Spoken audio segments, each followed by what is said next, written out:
Hey guys, Dr. Jason Torado, what's going on? I want to talk to you a little bit about working smart today. What I want to talk to you a little bit about is how do you really know when you're working smart? And so that's really what I want to talk to you about today. And I'll probably make my next couple of podcasts about knowing how to work smart.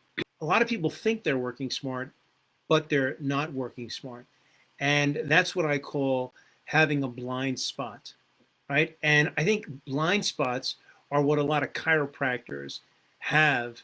And it's these blind spots that really prevent them from really getting ahead, really excelling in practice. And that's what a good chiropractic consultant does, helps you point out where those blind spots are inside your practice. And I think that it's the things that we think we know that just really aren't so. And when that starts to happen, that could get you into a whole lot of trouble. And I'm telling you something, we all have them. I have them. I still have them, even after working so many years in practice. I still have blind spots, and you have blind spots. And it takes an experienced chiropractor or someone that's already been through your situation to be able to help you identify where those blind spots are inside your practice. And so this is going to be really good. So grab a quick pen, grab a notepad. I want you to take notes really quick. So we're going to learn from the Bible. We're going to learn from the book of Proverbs right now. And I want to talk to you a little bit about something called diligence. And before you start saying, "Oh man, I know what diligence is, Toronto," I don't need you to start teaching me about diligence in the Bible. Here's the bottom line. If you're not hitting your goals, if you're not making, whatever those goals are, 10 grand, 20 grand, 30 grand, 40 grand, 60 grand, 80 grand a month, then I submit to you that there's probably something that you can learn a little bit about diligence. And so if you read Proverbs say, "Do you see a man diligent inside his business? He shall stand before kings." And so that's Proverbs 22:29. And you see, true diligence really runs contrary to human behavior. You see, because human behavior today, at least today, maybe not 2,000 years ago, but human behavior today is everybody wants instant gratification. We cook, we want to get our food quickly. We want to, do deals quickly. We want to get instant gratification, instant results from the marketing that we do. But you see, King Solomon's idea of diligence wasn't exactly what you think it was. You see, when you look up the definition of diligence, it really means persistent and hard work. And hard working effort and doing something, obviously. Now, here's what I think. I think having persistence is really good. Okay. But doing hard work, like I don't really subscribe to doing hard work. I don't think we have to work really hard. Okay. And I don't think and I don't even think that's what they were talking about, in the Bible.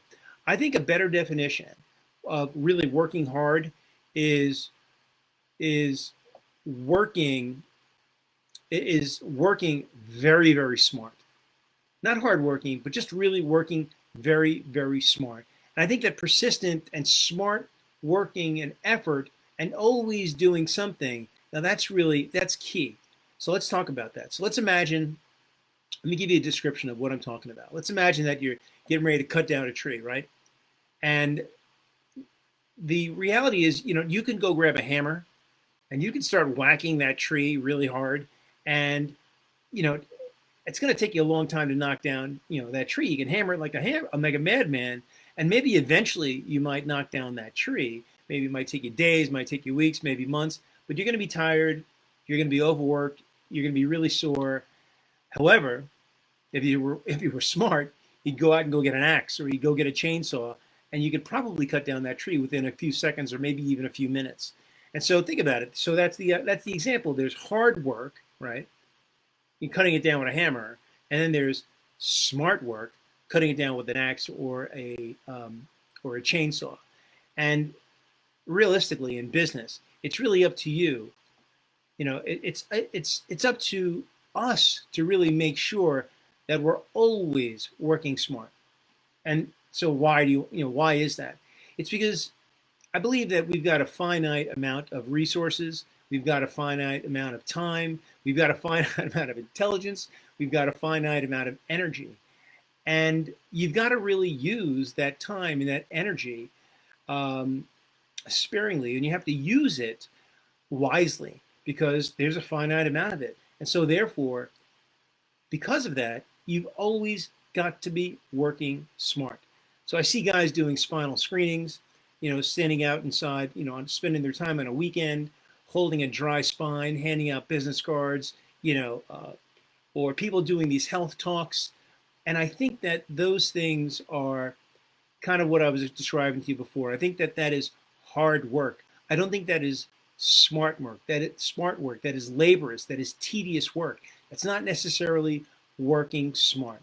And so you've got to be so that's why you've got to be working smart, and that's what diligence is all about. All right, guys, I got to jump on a phone call, got a consult. I hope some of this makes sense to you. It took me a long time to be able to learn how to work smart. I was stuck in these bad habits, what these practice management gurus and these chiropractic schools were teaching me how to build a business, and it was just literally not working smart. So I encourage you to work smart. If I can help you out, give me a click below, and I will certainly get back to you and try to, let's set up a time we can talk, and so I can show you where you may not be working smart in your practice, where you might have these blind space spots inside your practice. I'll talk to you soon, guys. Take care.